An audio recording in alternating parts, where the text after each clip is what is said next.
Hello and welcome to this episode of Authentic Achievements, where I am beyond delighted to be joined by my good friend Lisa Ventura MBE. But before I introduce her to you, Lisa, welcome. Hi Kim, it's great to be here. Thank you. Oh, it's great to have you here, and I'm so looking forward to sharing your journey and your story with our audience. But before we get started, let me tell them a little bit more about you. So Lisa's an award-winning cybersecurity specialist, a published writer and author, a keynote speaker. She's the founder of Cybersecurity Unity, a global community organization that's dedicated to bringing individuals and organizations together who actively work in cybersecurity to help combat the growing cyber threat. As a consultant, Lisa also works with cybersecurity leadership teams to help them work together more effectively and provide cybersecurity awareness and culture training and training on the benefits of hiring those who are neurodiverse. She has a specialist knowledge in the human factors of cybersecurity, cyberpsychology, neurodiversity, and AI in cyber, and is also co-founder of International Imposter Syndrome Awareness Day. And a great friend. Where do you fit it all in, Lisa? I mean, that's a lot of things to be involved with.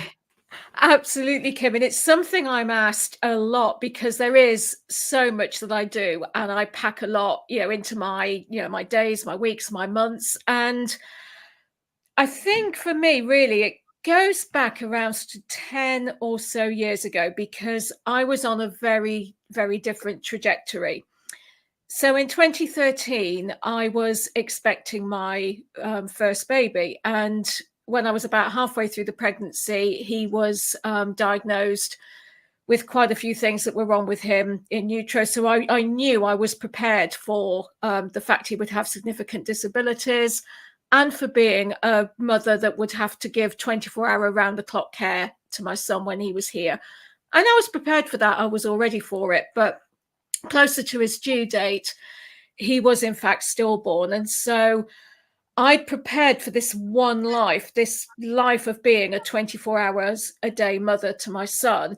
And then just as abruptly, I'm taken off that trajectory and I'm back onto another one. And what helped me heal, I think, from that was throwing into myself into work after he was born and after we had the funeral and so on.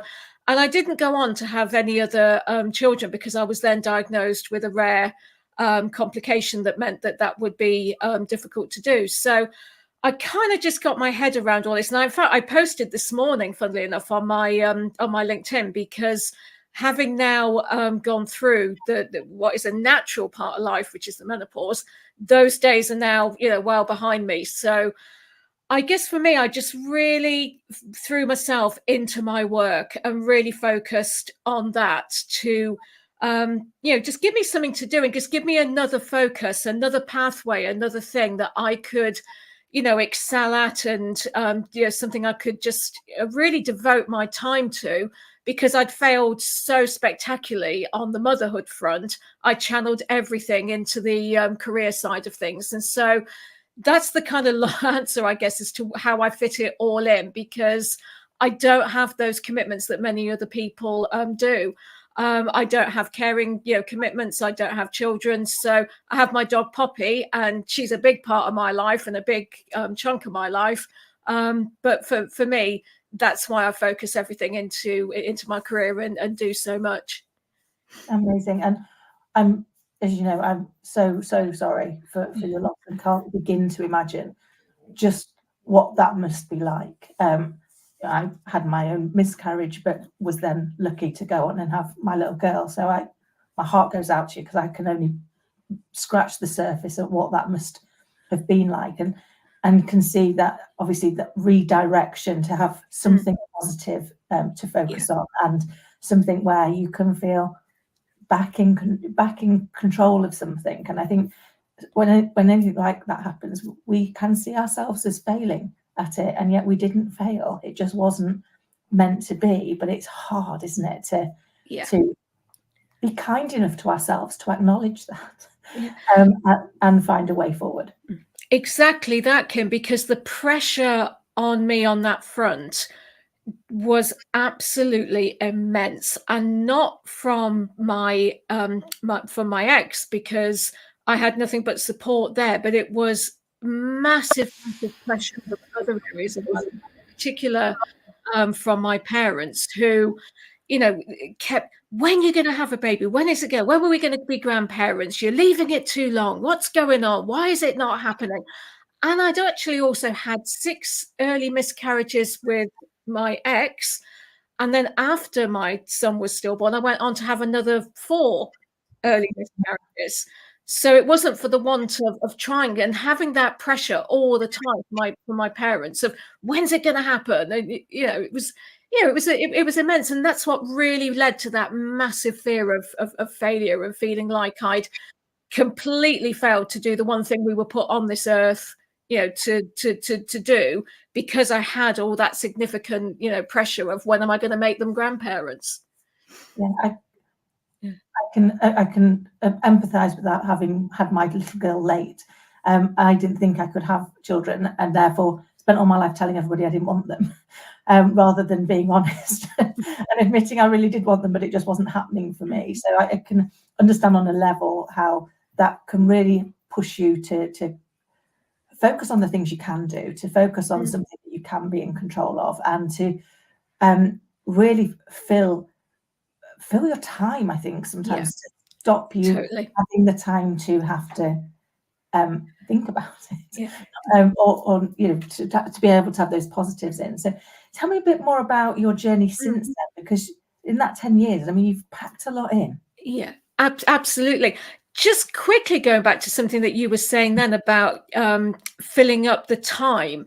That is so true, because there's a quote in one of my all-time favorite films, Bohemian Rhapsody, which is the biopic of Queen and Freddie Mercury, where there's a scene that Freddie's just had this massive over-the-top party, and he's on his own in his house, and there's a waiter there that he talks to, and you know, the waiter says, "Oh, have your friends all left now?" And Freddie says, "Yeah, but they're not my friends, not really." And he said, you know, and the waiter says, "Well, you know, how come?" And Freddie says, "Well, they're just a distraction, really. Do they fill in the in-between moments? Because if they weren't there filling that time, life would just be really unbearable." And that really resonated with me. And that's been a big part of the 10 years or so that I've done since, you know, I've lost my son. It's been all about filling in those in-between moments, when all that darkness, when all that pain, when all that trauma can come sort of bubbling back up to the surface. But in terms of my journey, it's been quite an interesting one, because I didn't plan or set out to actually enter the cybersecurity industry. It wasn't really a conscious choice, because I spent the first part of my career working with Chris Tarrant of Who Wants to Be a Millionaire fame. And I did that for a number of years. And when I felt I'd gone as far as I could with Chris, I then was thinking about my next career move. But at the time, my ex was really high up as an ethical hacker penetration tester. And I was always absolutely fascinated in the work that they did, and all the sort of human elements around hacking and cybersecurity. So I was exposed to the industry through their work for quite a long time. And then we went on to found Titania Limited, which is a cybersecurity software development company. And that was the point that I transitioned into the industry back in 2009. And then a few years later, in 2012, when we separated and subsequently divorced, I knew I wanted to stay within cyber. So I did just that. And then after I remarried and lost my son to stillbirth, I went on to work with BT and did some work on their Azure cyber product. I then branched out into the cybersecurity culture and awareness training side of things. And I've worked with many organizations to roll out cyber awareness and training programs for their workforce. And I then went on to found Cybersecurity Association, which is now rebranded as Cybersecurity Unity. I got asked to write for various trade publications and other publications, published a handful of books, and the latest one came out on International Women's Day, which was The Rise of the Cyber Women, Volume 3, which gives a voice to all the many amazing women in cybersecurity, and also talks about their those that have non-linear pathways or journeys into cyber, which is very much something that happened to me. I speak at a lot of events. I also, as you said earlier, together along with Nat, we co-founded International Imposter Syndrome Awareness Day. I'm a judge for various cybersecurity awards. I sit on various boards as well. So I've really embraced it and really just got into as much as I can manage. And the pinnacle of which was being awarded an MBE in King Charles's first birthday honours list last year, which is something that is so surreal and still something I haven't got my head around then. I mean, we talk a lot about imposter syndrome. Goodness me, it went through the roof when I found out about that, I can tell you. I can imagine, because it's in those moments, isn't it, where we achieve something that it really spikes the dial on the fact that we don't think that we should, even if everybody else around us is telling us that we've earned it, that we deserve it, that the impact that we're having, it's just recognition for that. There's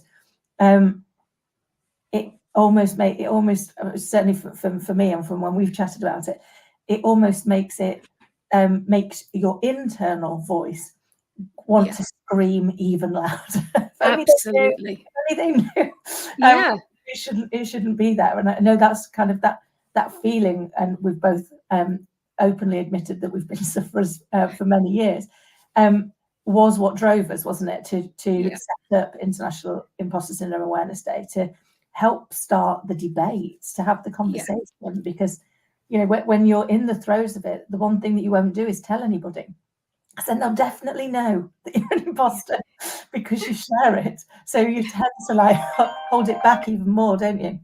Yeah, absolutely. And I think as well, for me, I didn't really know that it had a name, or that there was something like that. I always had those feelings, no matter what I did, of I'm a fraud and I'm going to be found out at any second, or this wasn't meant for me, it was meant for somebody else, or even that fear of just not speaking up in meetings because of, I'm worried that if I did, I would be seen as not knowing what on earth I'm talking about, or and things like that. So it was quite an eye-opener when I realized that it was actually a real thing, and even more of an eye-opener when I realized how many people actually suffer from it, women and men alike across the board.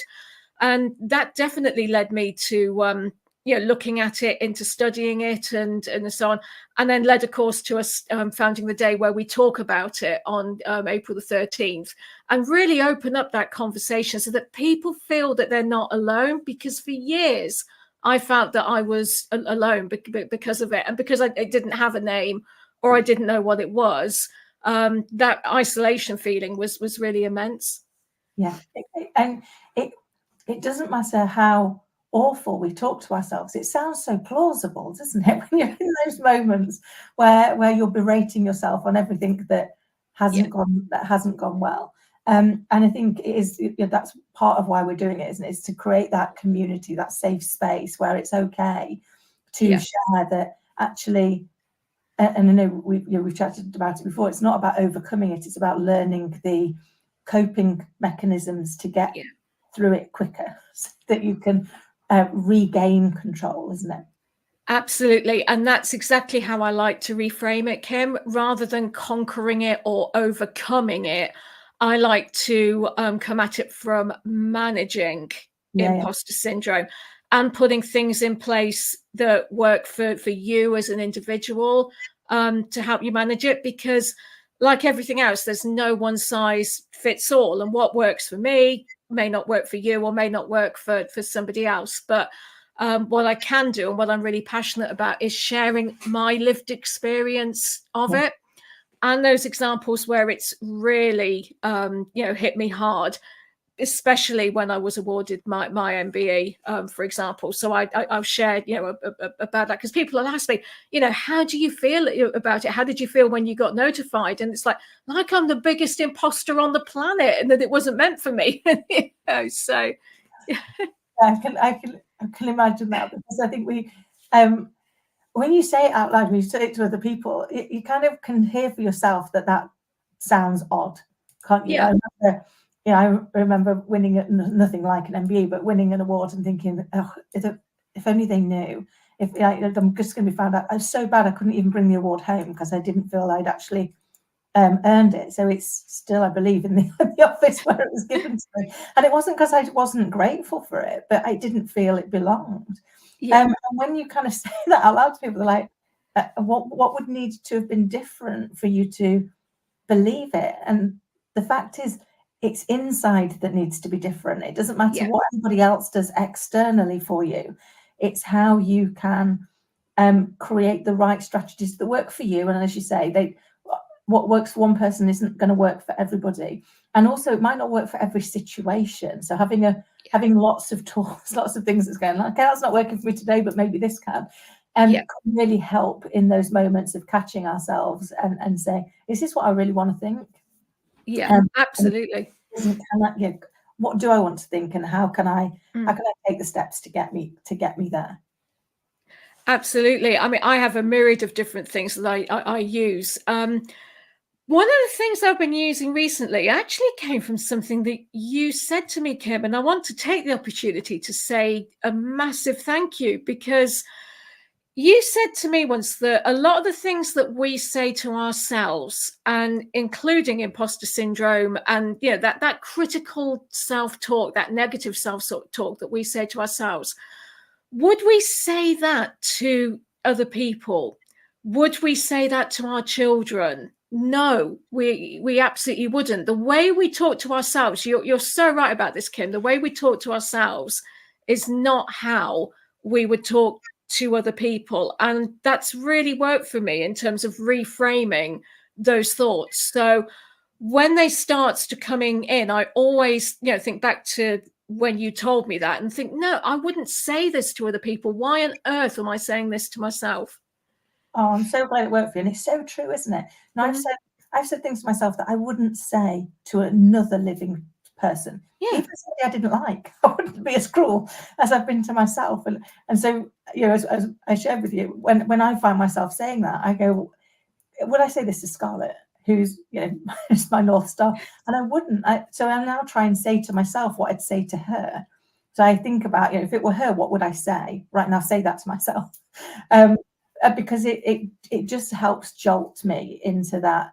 Imagine her little face if I ever said some of the things that I've said to myself, and it's heartbreaking to think what they would say. But yet we can be so cruel with ourselves, can't we? We can. And following on from that, I had another realization recently as well. And as you know, I've done a lot of research into narcissism and narcissistic personality disorder and those with narcissistic personality traits. And the reason for that is because I think that many people that bully and abuse others in the workplace, in particular, and in personal life and so on, they can often have narcissistic personality traits, if not the full-blown disorder.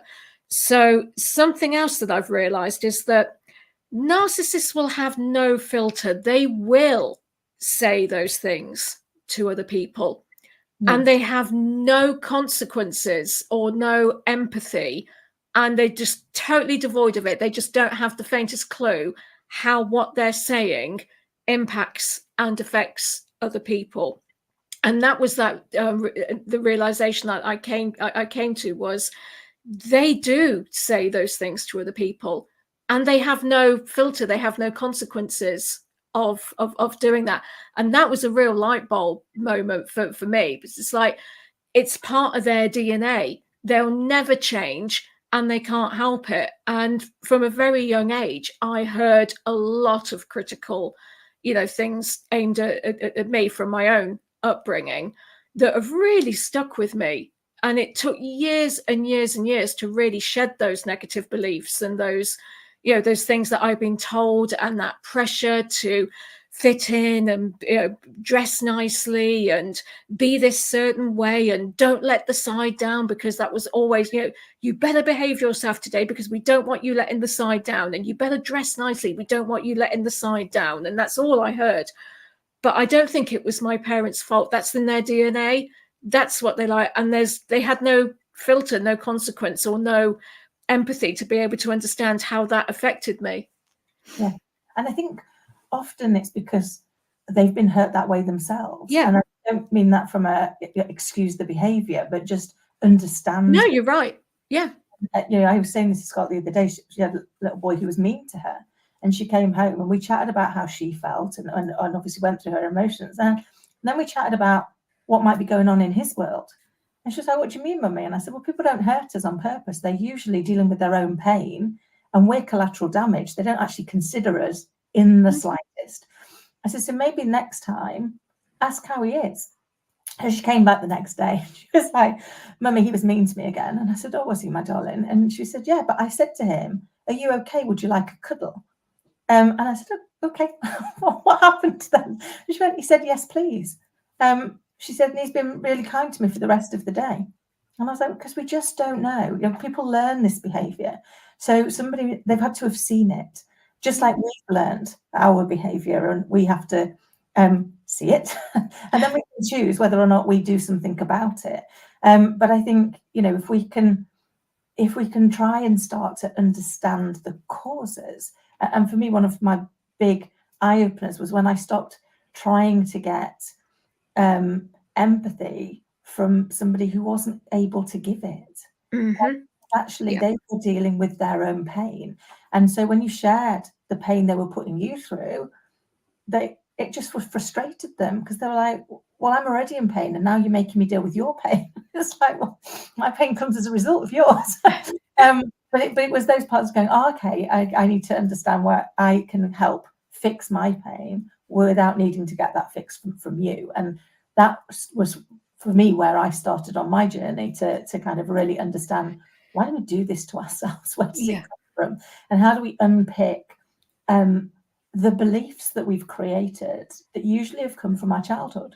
Yeah, absolutely. Reinforce them as we've gone through our adult life, because they become like our blueprint, don't they? Until we work on them, until we understand what they are, and then we can create better ones that serve us better. Absolutely. And also that we decide, or we make that decision, that we're going to break that generational cycle, and that it stops right here, right now with me, so that I don't go on to hurt any other subsequent generations. And I think that that's something that many of the previous generations, they just didn't do. It was all buttoned, sort of buttoned up. It was all that, stiff upper lip. We don't show our feelings, we don't talk about our feelings, we don't, and that's got to go somewhere. So it's going to overspill and go out to everybody else. But there also does come a point where another thing I've learned is you just have to know when to just go no and walk away from it, because the impact that kind of behavior has on your own well-being, on your own self-talk, it's beyond toxic sometimes. And it's just at that point where no matter who it is, you've just got to take a stand and go, toxic is toxic, and I am not going to engage in this for my own well-being anymore. And it's really hard to do, because when I did that and started to set healthy boundaries, my goodness, it escalated in ways that I would never have imagined. And this was from people who are professed to love me more than anything in the world as well. But I took that stance. It's like, no, I'm setting healthy boundaries here. The fact that they're being pushed against so much really does show me how boundaryless I was. And that spilled over into everything. So I would take on everything at work. I would reply to things out of hours. I would be up at 3 a.m. sorting something out if it needed, doing. I was totally boundaryless in every aspect, in every area of my life. And now that I've put those boundaries in place, life is just so much better. But it's hard. It's really hard to do. It is, and I so empathise with that, because I was a lifelong people pleaser and had no boundaries for myself at all in any direction. And actually, it's really hard when you start putting them in. But for me, that was my first breakthrough of demonstrating some level of self-care. and Yeah. some level of self-love. And for me, that felt like a real triumphant breakthrough, that it was like, Yep. actually, I am worth being able to set a boundary. That doesn't make me a bad person to not be able to take on everybody else's challenges all of the time. I'll do whatever I can to help anybody, but I also have to now help myself as Yeah. well, because Yeah. I think for me that the saying that really hit home was, you can't pour from an empty cup. And it wasn't until I realised the cup became really empty that it was like, okay, I need to do something now to balance that, because if not, I can't be there to be a good mum for Scarlett, or to be a good friend for my friends, or to be a good colleague, to be helpful anywhere, because you can't constantly run on empty, can you? Absolutely. And the analogy for me that's very similar was, I did a course long ago to become a neurodiversity in the workplace trainer, because I myself am neurodivergent, was diagnosed with autism and ADHD.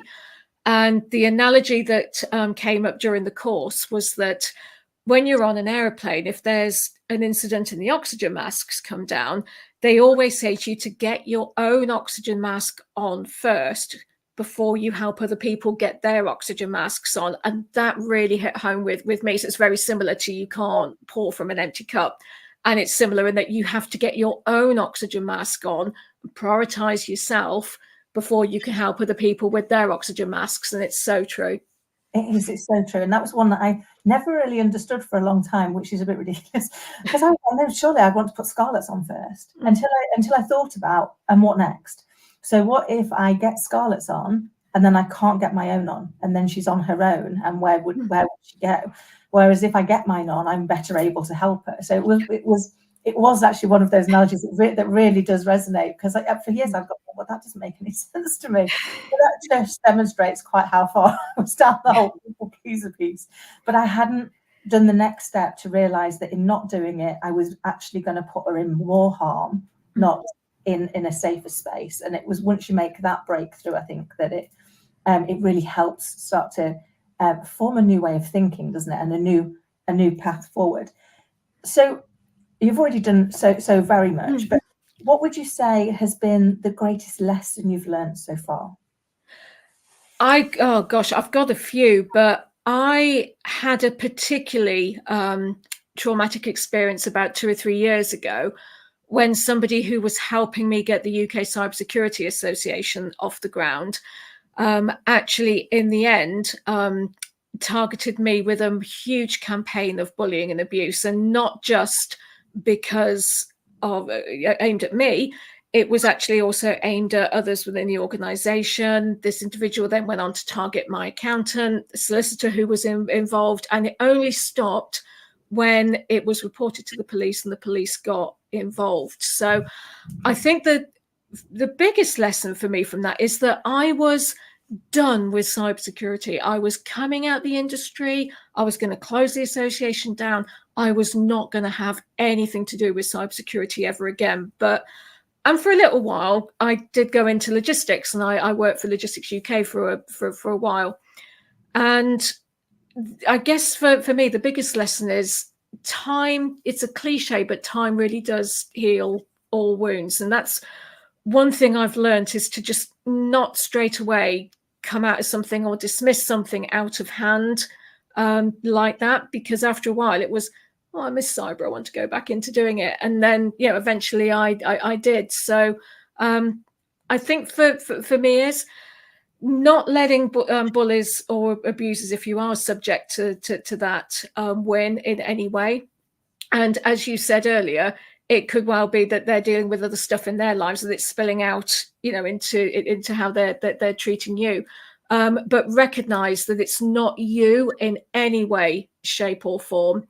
And having had that experience throughout my entire lifetime, I can absolutely say it said nothing whatsoever about me, but said everything about them. So it is not you if you are the target of bullies and abusers. And that's my biggest lesson, because for years it must be me. What can I change? What can I do? I've got a whole load of self-help books over there that I was reading cover to cover, looking for that answer of how can I change so that I won't be bullied or abused or targeted? And it was never me, Kim. It was never about me. It was all about those who chose to do it, and it said everything about them, but nothing about me. Oh, that's so true. Yeah. I always say to Scarlett, we don't get to choose how somebody behaves towards us, but we do get to choose how we respond. That's And right. it's our Yeah. response that we have control over. Yeah. And that response can be walk away. Yeah. You don't have to stay there Yeah. if you're not, if you're not being treated well. And I say that now, having not walked away, but I should have done on more than one occasion in my life, and continued to be the dog to kick. Yeah. And it's like, actually, once you learn that piece on healthy boundaries, and once you realize it actually isn't about you, all you can do is be the best version of yourself every day. And I set myself the goal every day to be a better version of myself than I was yesterday. But that's all I can control. I can't control anything else. And that was quite liberating once I got to that piece, which was, I'm never going to be perfect, and that's okay. But that doesn't allow me to not be the best I can be. Yeah. But before, I hadn't realized that they are mutually exclusive. So they don't have to do both to get there. So I love that you've got those lessons as well. What if you could go back and give your younger self a piece of advice, what would it be? Again, going back to the bullying and abuse that I experienced, I would absolutely, say, don't take it to heart when you're targeted. Because, as I said, I absolutely did. I was convinced it was all me, that it was all my fault, that I must have done or said something or caused them to act in that way towards me. And I would also say as well, another piece of advice is, go for those things. Fortune favors the bold. If there's an opportunity or there's something you want, ask for it, send that email, make that phone call. For a long time, I would always be, oh, better not do that, or I'm not quite qualified for that, or I'm not quite, right for that. And there are times when I wish I'd just sent that email and asked, or picked up the phone, or whatever it was. So just it's real cliche again, but just do it, because you never know where it might lead.